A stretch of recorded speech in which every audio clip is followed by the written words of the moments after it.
Hello friends, good evening everybody. Welcome back to my YouTube channel Kumar Academy में आप सभी का स्वागत है। तो चलिए फ्रेंड्स, आज हम इस वीडियो में चर्चा करने वाले हैं। आज इस वीडियो में बताएंगे कि आप स्टडी मटेरियल यानी कि आप कैसे पढ़ाई करना है। आपका एक रूटीन होना चाहिए पढ़ाई के प्रति। आप पढ़ाई करते हैं, पढ़ाई के समय नींद आ जाता है, समय नहीं मिल पाता है, तो हम कैसे पढ़ें। तो इस सभी के बारे में हम एक वीडियो में जानेंगे कि हमें टाइम टेबल कैसे बनाना है, कैसे पढ़ाई करना है, कौन सा समय पढ़ाई का अच्छा होता है।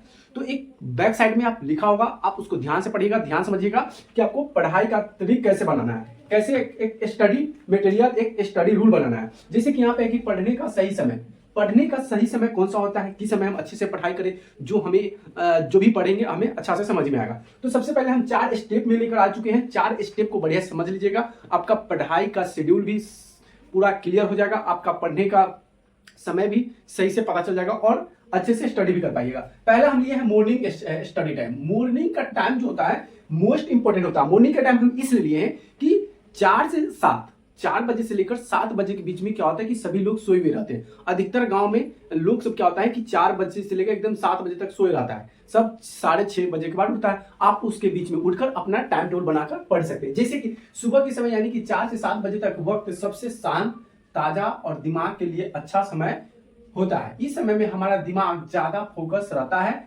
याद करना, समझना, और सुबह का समय बेस्ट होता है। जैसे कि सुबह में आपका कोई चीज अगर डाउट क्लियर नहीं हो रहा है, कुछ समझ में नहीं आ रहा है, तो दिन में पढ़ते हैं तो क्या इधर की आवाज उधर की आवाज एकदम पूरा आवाज गुनगुनाने रहता है। तो हम पढ़ते हैं और लेकिन उधर से हल्ला कान में, दिमाग उधर से आवाज आता है। लेकिन जब सुबह 4 बजे उठते हैं तो उस समय पूरा शांत होता है, पूरा लोग सब सोए हुए रहते हैं। आप उठिए, आराम से फ्रेश हो जाइए, एकदम फ्रेश हो गया, जो भी फोकस कीजिए आराम से, वो आपका पढ़ने पर फोकस होगा। तो सबसे पहला बेस्ट टाइम सुबह में होता है। आप एक टाइम टेबल बनाइए। पहले दिन क्या होगा कि आपको प्रॉब्लम होगा, एक दिन प्रॉब्लम होगा, 2 दिन प्रॉब्लम होगा, 3 दिन प्रॉब्लम होगा। लेकिन जब नियम बना लीजिएगा तो आपका टाइम जो होगा, सीक्वेंस आपका रोज अपने आप उठेगा। एक दिन अलार्म लगाइए, 2 दिन आराम से उठिए, 3 दिन आराम से उठिए, 4 दिन, अब 5वां दिन देखिएगा कि अपने आप अलार्म से उठिएगा, बिना अलार्म के। जैसे कि हम क्या करते हैं, 3 दिन हम आराम से उठे, उसके बाद हम ऑलरेडी ऑटोमेटिक क्या होता है कि 4 बजे मेरा नींद टूट जाता है। कभी हो सकता है कि 4 बजे से पहले भी टूट जाता है, 4 बजे के बाद भी टूट जाता है, लेकिन पूरा 4 बजे मेरा नींद टूट जाता है। तो आप लोग भी फोकस बनाइए कि 4 बजे हमें उठना है और 4 बजे उठकर हमें ये चीज याद करना है, ये चीज पढ़ना है, ये चीज समझना है। आप देखिए, गारंटी दे रहे हैं आपका पूरा चीज आपको समझ में आएगा। तो ये पहला स्टडी बनाइए, टाइम टेबल।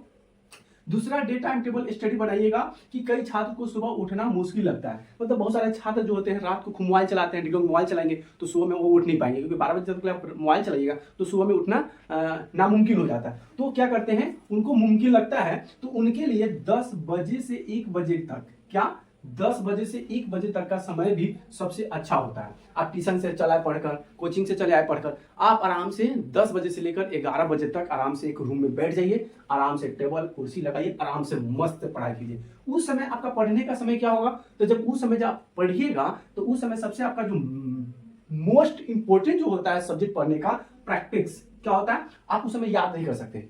आप याद कीजिएगा तो भी सही से समझ में नहीं आएगा, याद नहीं पाएगा। तो उस समय आप कोई भी चीज का प्रैक्टिस कर सकते हैं, या मैथ हो या टेस्ट लगा सकते हैं या सॉल्व कर सकते हैं। मैथ को खूब बनाइए, दोपहर में जितना समय मिले मैथ बनाइए। रात को लिखने का काम कीजिए, रात को लिखने का काम कीजिए और सुबह में उठकर याद करने का काम। ये 3 स्टडी अगर आप अपना लेते हैं तो सही बता रहे हैं, आपका अपना बूस्ट होगा, मटेरियल बूस्ट होगा, नॉलेज बूस्ट होगा और डाउट भी क्लियर होगा। 3 स्टेप ही बनाना है। पहला कि हमें सुबह उठकर जो सब्जेक्ट मिला है उसको याद करना है, सुबह उठकर याद करना है। रात को क्या करें, तो रात को लिखने वाला, नोट्स बनाने वाला, लिखने वाला काम करें। और दोपहर में क्या करें, दोपहर में जितना सॉल्व हो सके, मैथ का सॉल्व करना है मैथ का कीजिए, प्रैक्टिस लगाना है प्रैक्टिस लगाइए, सॉल्व जो करना है वो सुबह में कीजिए, यानी कि दोपहर में, यानी कि 10 से 11, 12, 1 जितना बजे टाइम मिले उतना बजे करें। ये सबसे अच्छा और बेस्ट टाइम लेता है, क्योंकि हम क्या करते हैं, सबसे ज्यादा नोट्स बनाने का, सबसे ज्यादा लिखने का काम हम जो करते हैं 10 से 1 से 2 के बीच में करते हैं। रात को क्या करते हैं, इसमें हम सॉल्यूशन करते हैं, इसमें सॉल्यूशन करते हैं। और मेरा स्टडी दूसरा है, आप लोग का पढ़ाई का स्टडी है, हमें पढ़ाने का स्टडी है। तो हम क्या करते हैं, अपना अपना शेड्यूल से, सीक्वेंस से क्या करते हैं, टाइम टेबल बनाते हैं। तो मेरा पढ़ाने का सीक्वेंस है, इसीलिए आप समझ जाइएगा।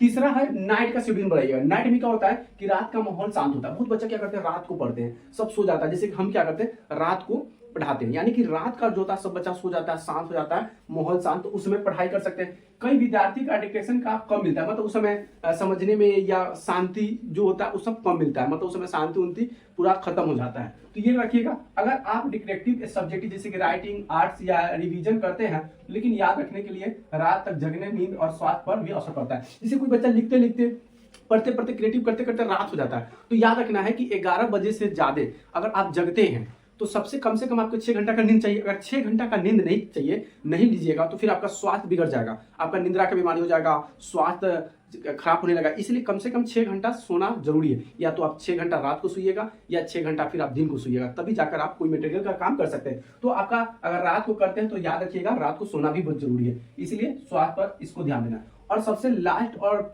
चौथा जो बोनस टिप हम दे रहे हैं, ये टिप क्या है कि हर इंसान का बॉडी क्या होता है, बॉडी अलग होता है, बॉडी क्लॉक। मतलब किसी का चलने का, उठने का, बैठने का, काम करने का, सबका बॉडी का स्ट्रक्चर अलग अलग होता है, तो वो भी अपने हिसाब से करता है। तो आप दूसरा को देख लीजिए, अरे भाई वो सुबह उठता है तो हम भी सुबह उठ के करेंगे। तो सबका बॉडी का करने का जो क्लॉक वाइज होता है अलग अलग होता है। आप अपने तरह से रूटीन बनाइएगा, आप अपने तरह से टाइम बनाइएगा, ठीक है। अब कोई मान लेते हैं कि दोपहर में पढ़ता है, तो आप सोचिएगा कि यार हम दिन के ना पढ़ के हम भी सुबह नहीं पढ़ेंगे, हम भी दोपहर में पढ़ेंगे। नहीं, आपको अपना टाइम बनाना है। आप अपना टाइम से देखिए कि आप कौन सा टाइम में सही से कर सकते हैं, सही से पढ़ सकते हैं, उस समय आपके लिए सबसे बेस्ट होता है। तो वो सबसे पहले वो कीजिएगा, पढ़ाई के लिए ऐसा समय चुनिए जिसमें आपका मन शांत और केंद्रित हो। मान लेते हैं कि कोई व्यक्ति को रात को नींद आ जाता है, रात को कोई चीज का डिस्टर्ब होता है, तो छोड़ दो यार, रात को नहीं पढ़ो, सुबह में पढ़ लो। क्या सुबह में भी दिक्कत होता है, आपको लगता है कि नहीं यार दोपहर में कोई नहीं रहता है, दोपहर में हमारे घर में, हमारे रूम में एकदम शांत होता है, तो दोपहर का रूटीन बना लो। तो ये अपने हिसाब से करना है। एक ऐसा समय को चुनिए जिसमें आपका मन शांत भी हो और उस समय आपको पढ़ने में ज्यादा इंटरेस्ट हो, ज्यादा मन लगे, वो चीज समझ लीजिए। इसके बाद पढ़ते पढ़ते आपको जब एक कंटिन्यू जब पढ़ते हैं, जब 1 घंटा जब कंटिन्यू पढ़िएगा ना, तो ऑटोमेटिक क्या होता है कि अपना निंद्रा आएगा, ध्यान भटकेगा। इसलिए आपको क्या करना है, 1 घंटा 45 मिनट, 1 घंटा पढ़ने के बाद 5 मिनट का ब्रेक लेना है। क्या करना है, 5 मिनट का ब्रेक लेना है, थोड़ा सा टहल लीजिए, घूम लीजिए, 5 मिनट के बाद फिर आके बैठ जाइए। देखिए कभी कभी हर स्कूल में क्या होता है, 45 मिनट का क्लास चलता है, 45 मिनट फिर 200 सर आते हैं, फिर 45 मिनट के बाद 200 सर आते हैं। इसमें क्या होता है कि बच्चा बोरिंग नहीं होता है और बच्चा उबदा नहीं है। फिर 5 मिनट के बाद एक सर पढ़ा के चले, फिर 5 मिनट के बाद 1-2 मिनट का ब्रेक मिल जाता है, बच्चा आराम से उसमें घुल मिल जाता है, फिर दूसरे सर का इंतजार करता है, फिर उस सर के साथ अटैच हो जाता है, तो बच्चा बहुत ज्यादा देर पढ़ता है। इसीलिए आपको एक बार में 1 घंटा नहीं पढ़ना है, एक बार में 1 घंटा 2 घंटा कंटिन्यू नहीं पढ़ना है। 1 घंटा पढ़ने के बाद फिर 5 मिनट का ब्रेक लीजिए, ये आधा घंटा पढ़ने के बाद थोड़ा सा उठ कर टहल लीजिए। तो ऐसे ज्यादा देर पढ़िएगा। अच्छा समय या बुरा नहीं होता, अच्छा समय या बुरा समय नहीं होता, बस आप अपना मेहनत से पढ़कर अच्छा समय ला सकते हैं। तो प्यारे बच्चों, यहाँ से हमको जो पढ़ने का सही ट्रिक था मैंने आपको यहाँ से बताया। हमारे वीडियो अच्छी लगी प्लीज कमेंट करके जरूर बताइएगा। वीडियो अच्छी लगी तो वीडियो अपने दोस्तों फ्रेंडों के साथ लाइक और शेयर जरूर कर दीजिएगा। तो चलिए फिर मिलते हैं फिर नई वीडियो में नए टॉपिक के साथ। फिर तब तक ले जय हिंद, जय भारत, लव यू, जय श्री राम, राधे राधे।